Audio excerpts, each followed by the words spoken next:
God! So annoying. Fresh liquor fish. Fresh fish! Fresh liquor! Refugee's eyes. It looked at me.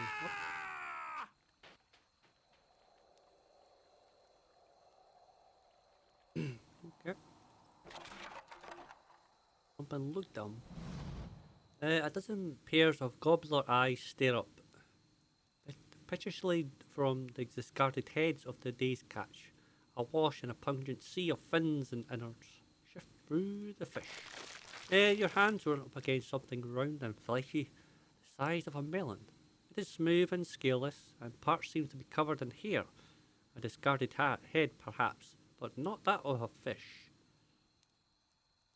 Poke the head. The head shifts deeper into the barrel's slimy recesses. Fill out the head. Excuse me. With one hand on either side of the head, you begin to lift out of the barrel, only to have it leap from your grasp of the heads as the head's owner springs over the lip of the barrel in an eruption of fish chunks that rain down over the market stall. The man who leapt from the barrel stands facing you, nearly naked save for a loincloth and drizzled in fish viscera. He is covered head to toe in scars, tears and punctures, and the thorny imprints of lashings. Most are faded, like old memories.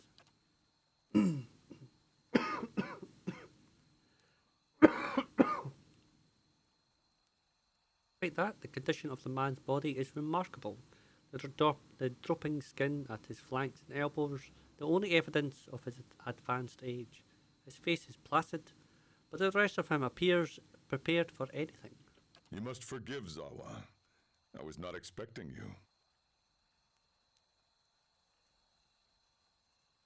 Allah.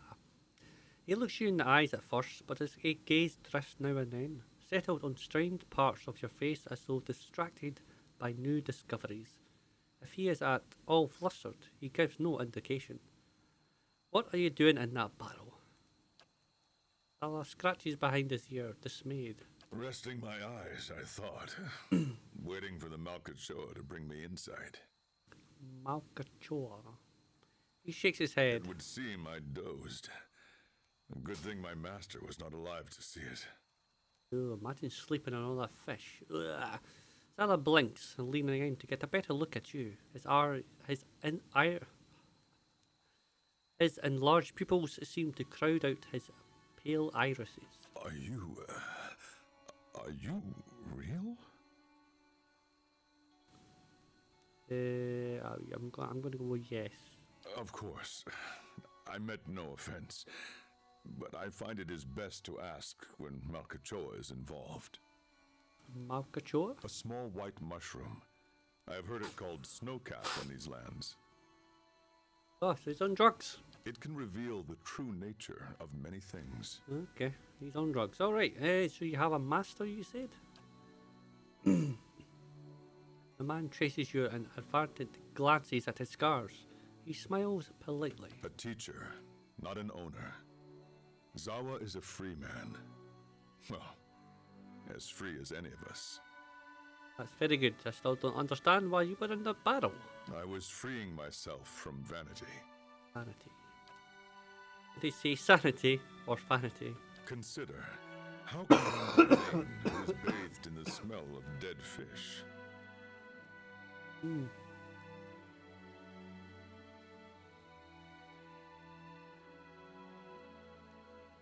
Okay. There's a proud glint in his eyes. Scars are probably just as effective. I had the idea when I passed this way earlier. I am pleased with the results so far. Great. He smiles at a woman whose head is swiveled towards him. She passes by. A look of revulsion on her face. Distracted, her toe catches on a stone and she nearly falls on her face. He claps his hands together. Yes, quite pleased. Alright. Okay. Those scars are from battle. Swala glances down at his body. From battle, yes. I left them upon my enemies. He points at various patches of crisscrossing scars. These were struck against fear. These against pleasure. These against hatred. Those down there against greed and doubt. And these... He points to his face. These were for vanity. You made those scars? I cannot take credit for all of them, but I did most of the good ones. Why would you ever do that? His mouth perks. I put them there in battle to remind myself what is real and what is not. Our worst enemies are inventions of the mind, pleasure, fear. When we see them for what they are, we become unstoppable. And you have achieved this? I feel I have been close, but never for more than an instant. In the moment when the pain is sharpest, the world becomes clear. In that moment, I am a match for anyone. Gives a slow, assured nod. Your wounds must have caused you to suffer greatly? Of course, I am fortunate to have suffered so much. If I did not suffer, I would not aspire to free myself from it. I would wander from one unfulfilling goal to the next. More wealth, a better station. My soul would wither. But to search for a place beyond suffering's reach is to nurture the soul, to harden it against the elements. Clenches his fist in illustration. Suffering is the greatest gift the gods have given us. Their most beautiful, perfect creation. It is the hand that turns the wheel. His eyes gleam as though looking upon an old and beloved friend. You often smear yourself with fish. Gods, no. What a way to travel the world. Hey, you never know. You were like sleeping in a barrel of fish. The usual way is to smear yourself with the ashes of the dead. But they do not burn their dead here, so I have to make do with what the land provides. He sniffs the air. The cold seems to conquer the smell. Even now, the scent hides itself. Disappointing. You seem like you're from around here. Well, no shit, Sherlock. I was visiting a monastery not far from here. I found it empty, but I met a messenger as I left. He carried a call for aid. Seeing that he would find no monks at the monastery, I chose to go in their place. Zahua is no longer young, but in combat he is still the greatest of the Takan people. It seemed only right that he should go. Stalwart hired me as well. I would not say I am hired. I seek no wage, and I promise no result. I have chosen a path, and my spoils come from walking it. Uneasy frown settles on his face, almost a wince. And this fortress, this Durgan's battery, its people are gone. Zahua would know why. If you seek the White Forge as well, I could use the help of an experienced warrior. Zahua's face tilts upward, his eyes fixing on the sky. He remains motionless, entranced. At length he blinks as if awakening and looks back at you. He shrugs cheerfully. If one wishes to swim, it is no time to argue with the current. Well, that's not swimming, that's floating. We are here together in this moment because a perfect force has willed it. Who is Zahua to argue? He looks at you squarely in the eyes, and for once, they do not drift. I will walk with you so long as the gods wish it so.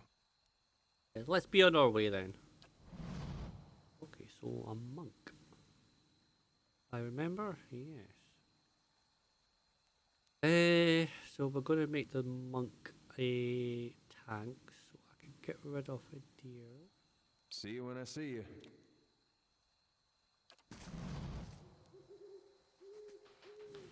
And then the long, arduous task setting you up. Right. Thyrsc. It must be soon. 2 days, no more. The dwarf is busy staring into the fire, slowly puffing away on his pipe. As you greet him, he's visibly startled and his pipe clatters to the floor. Sorry. Didn't hear you come in. My ears aren't what they used to be. He stoops, wincing, to retrieve his pipe. When he rises again, he has a hand against his side. I'm Thyrsc. I've lived here long enough that Kith have started calling me the Old Hunter. And that's about all I can say for myself. Okay, are you hurt? Wasn't the ogres, I can tell you that.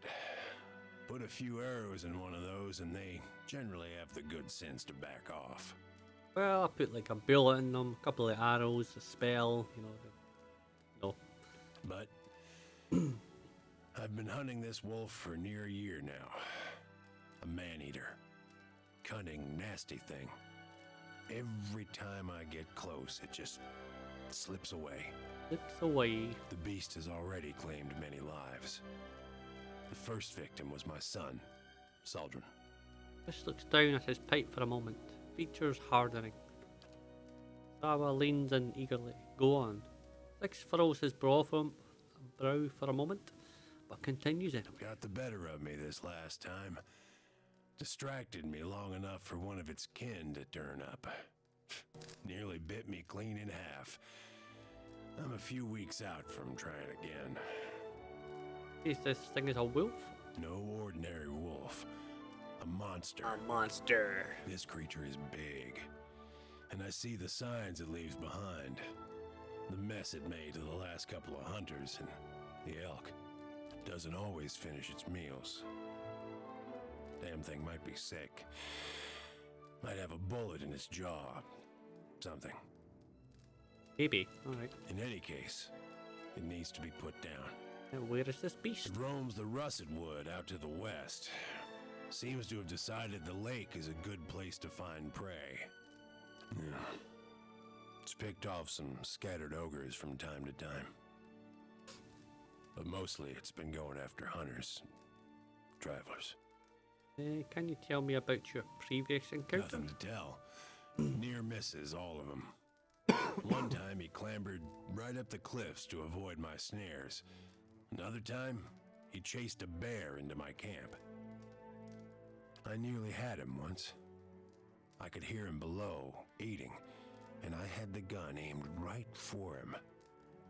Until the wind changed.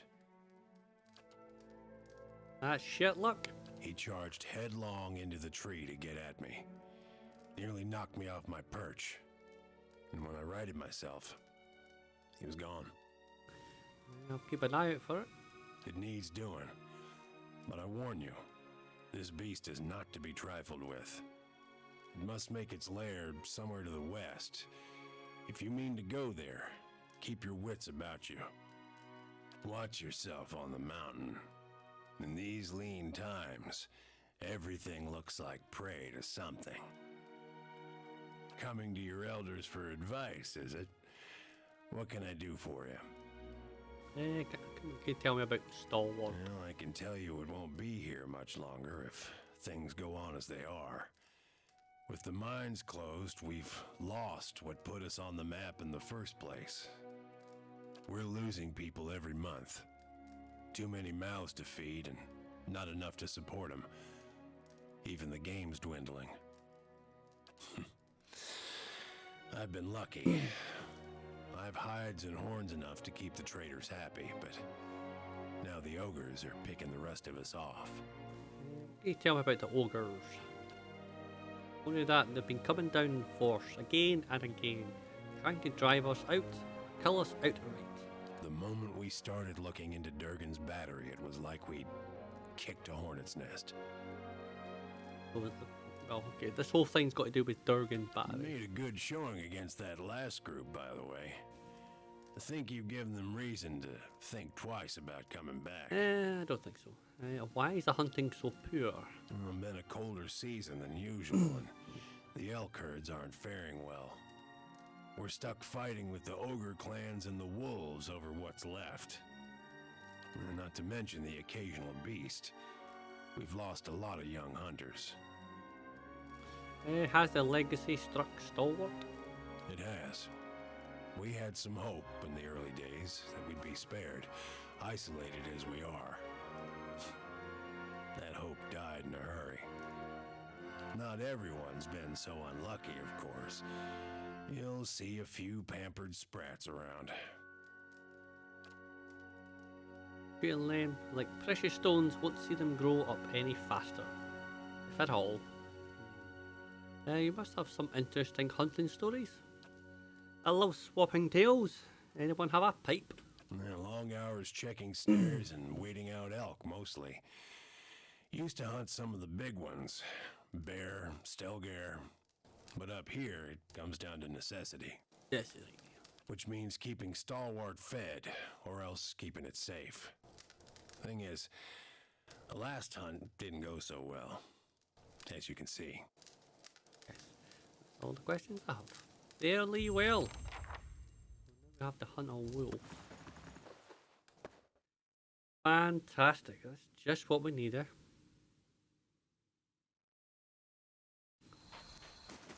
Okay. Go to the inn, or we can introduce ourselves.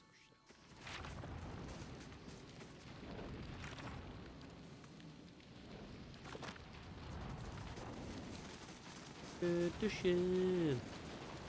Oh, this guy's called. I'm just a messenger. Well, messenger, where's the Stalwart?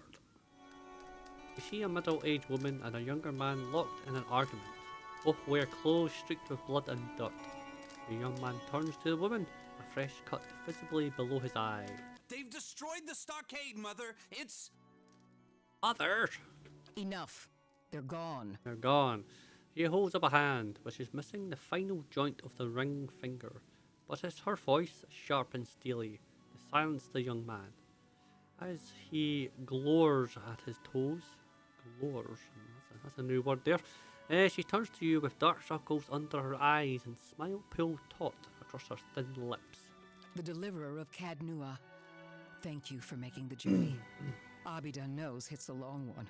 Yeah, I have no idea who that is. Probably a god. I'm sure you wagered on a more civilized welcome. Still, we're much obliged for your capable intervention. He shoots the young man a brief but stern glare. He pulls a knife from his belt and an apple from his pocket and sets to work.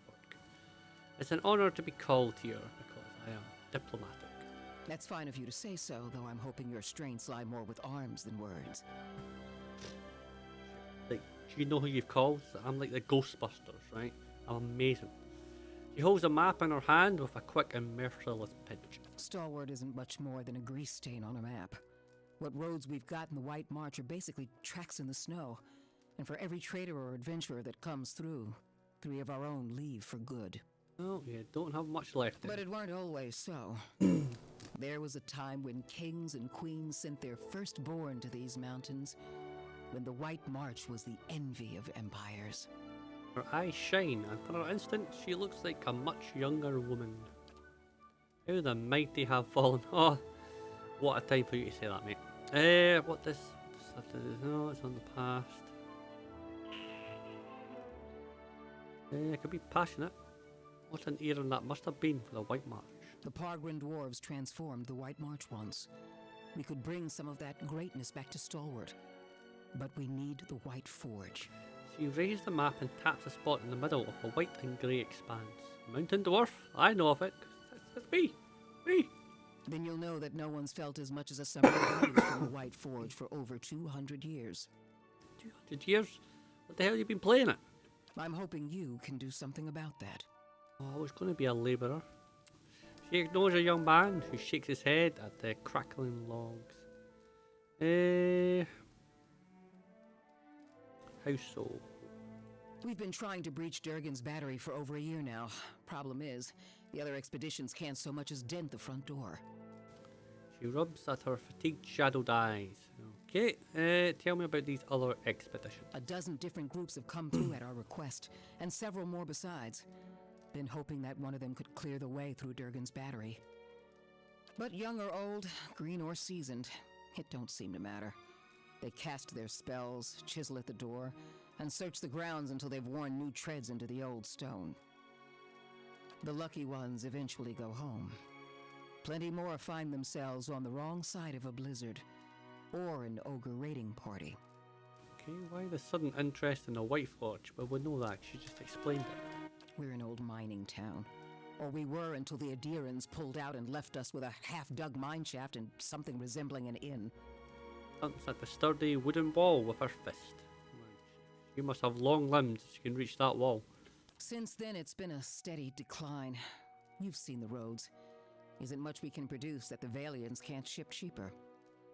But the White Forge, well, if we could fire it up again and start producing Durgan steel, or something close to it, wouldn't matter if we're in the White March or the Living Lands, business would come. He folds her arms and gives you a stiff nod.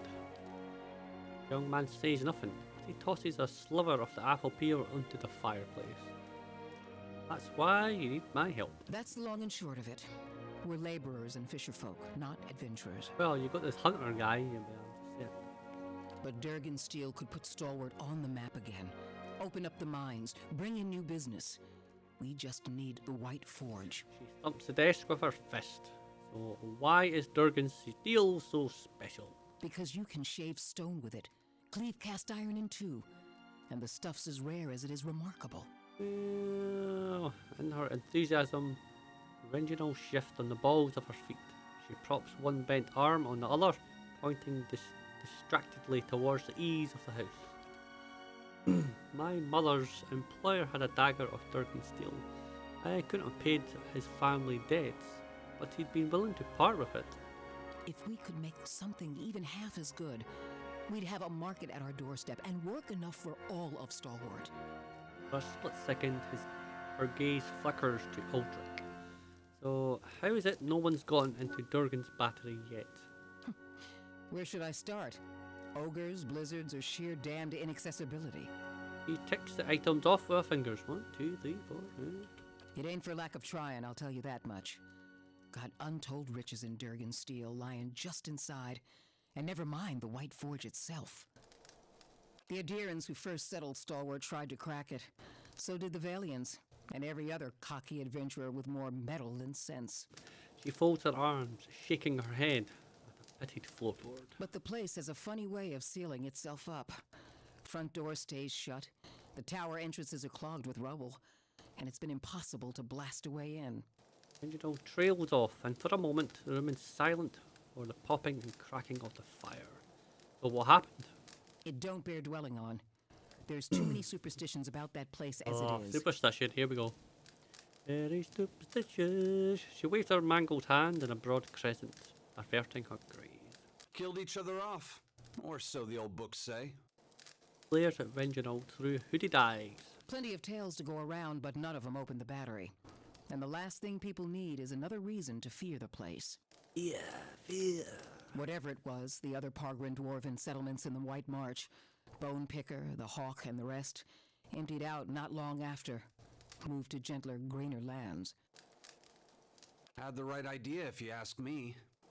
I don't see why you need the White Forge to make good steel. Finally, someone talking sense. Hey, he raised his knife and half-peeled apple to the fire in a dramatic gesture of exasperation.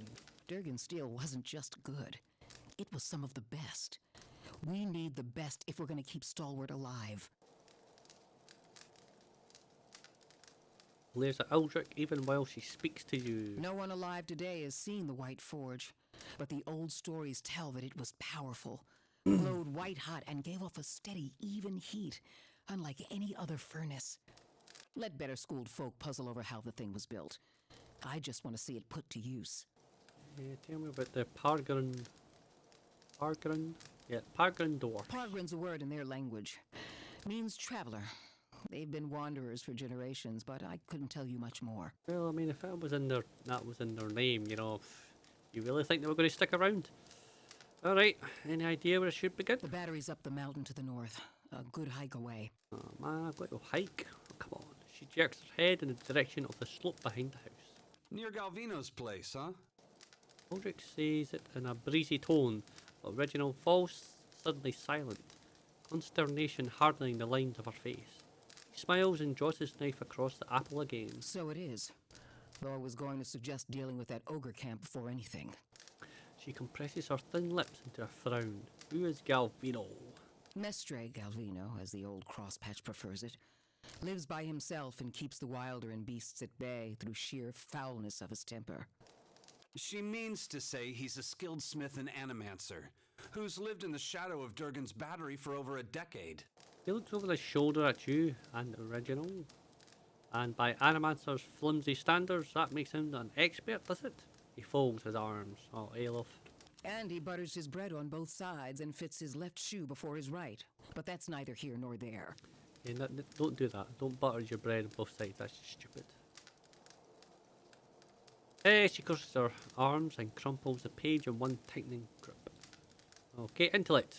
Seems odd that he lives out in the wilderness by himself. Not doing much worse than any of us. Aldrich speaks to you, but his eyes are fixed on Reginald, son of mischief. Huh. He wore out his welcome in Stalwart.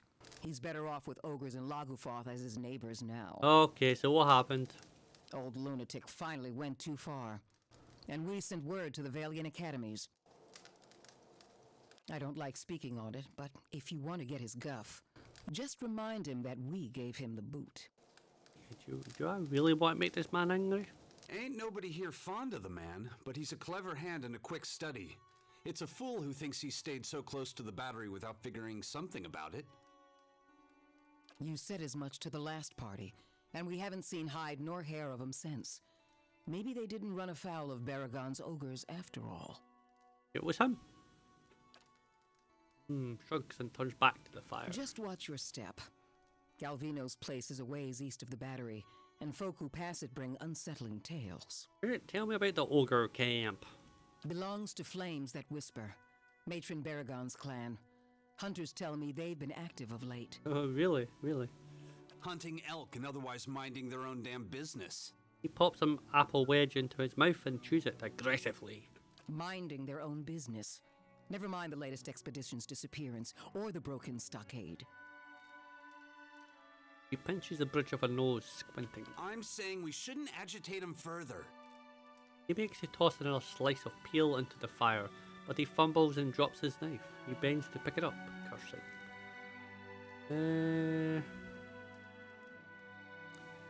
What does this matron have to do with anything? The brawl outside was just the latest patch of trouble.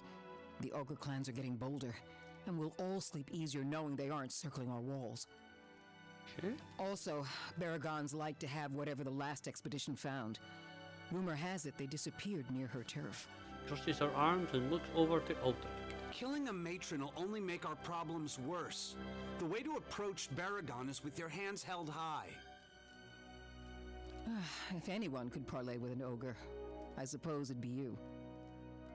But they aren't known for their patience with prattle. Okay, got it. Good. Before you leave town, stop by the Grave's Rest. Most visitors to Stalwart spend some time there, so Hafric and his patrons may be able to give you the lay of the land. Lay of the land. Got to see the sights, Tom. Actually, I want to ask you about something. What's on your mind? Okay. The Pargrin dwarves guarded it like a mother bear. It's a wonder we know as much as we do. Yeah. What's on your mind? Yes, I've already done that, so I want to know more about Stalwart. Adir founded us back in their colonial days to supply ore to the Empire. Saw a fair bit of traffic from both sides of the White March then. He rubs the nub of her shortened ring finger. But after the Deerwood claimed independence, Defiance Bay found cheaper places to get ore. Didn't have much reason to maintain our supply routes. Isn't Stalwart part of Deerwood? Officially.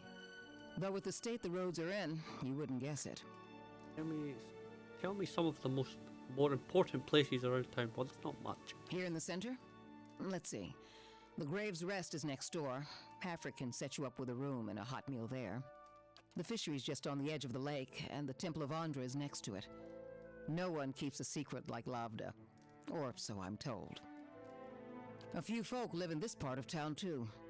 Seemed a lot safer before the ogres broke through the western gate. Thyrsc lives next to the old mine shaft, and Tana, the old mine overseer, is next door to me. And what do you do here? I'm the mayor, or so I'm reminded every time there's a game shortage, ogre attack, or a neighborly dispute. I'm a builder by trade, though. Traveled all over Glonfoth and the Deerwood in my younger days, but ended up back here anyway. Gives you a fake smile that's gone as quickly as it happens. Let's talk about What's on something your else. mind? In the last They expedition, didn't volunteer much, and I knew better than to ask. she scratches her jaw, frowning. I've seen all types charging through here. Professional companies with shiny new equipment as brazen as you please, and hopeless runts with nothing but tattered leathers.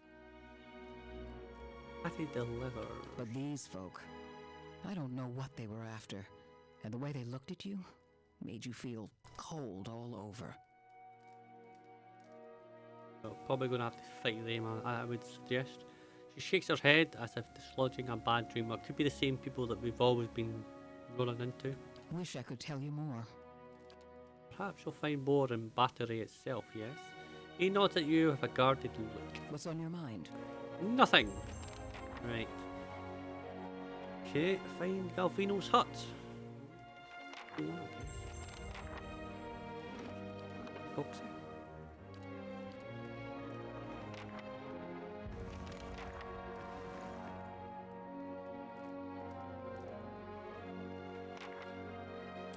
Something else you need?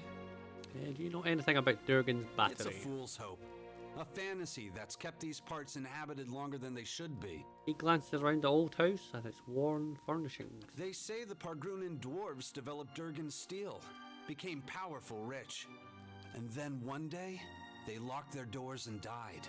He shrugs, turning his palms towards you. Nothing like a mystery to stir folk up. Most of Stalwart is convinced that some Pargrin secret will save us all. But that don't stop them from whispering a prayer when they pass the old fortress. Sir Smock crosses his lips. Earlier you said to make peace with Matron. About the only thing folk here haven't tried.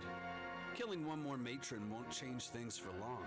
He shakes his head. Besides, her clan's flames that whisper. The one that attacked us was Wolf with many mouths. I'd know him anywhere. They're cut from the same cloth, Aldrich. Only a matter of time before Baragon marches through that gap in our walls. At the sound of Frederick's voice, Aldrich's shoulders stiffen. His jaw works in a silent but furious retort. He seemed to disagree with Engerald on quite a few matters. Mother's convinced that a magic forge will turn this frozen crack into a hub of civilization. She can't accept this place is dying. Well, it doesn't have to succeed by being trading with everyone, by the way. It's your home. You can't just give up on it. Give up on what? There's nothing here. He scrapes the sole of his boot on the straight but weathered floorboards. And what do you do? I'm a carpenter, Mother's a builder, so it felt like a good fit at the time. He presses his lips into a wide frown. Not that we've got a lot of new folk to build houses and furnishings for. These days, I spend most of my time fixing up the stockade. Well, all I'm saying, it didn't look like you did any work. Because there's only that, what, like 4 buildings? 1 inn, 4 buildings?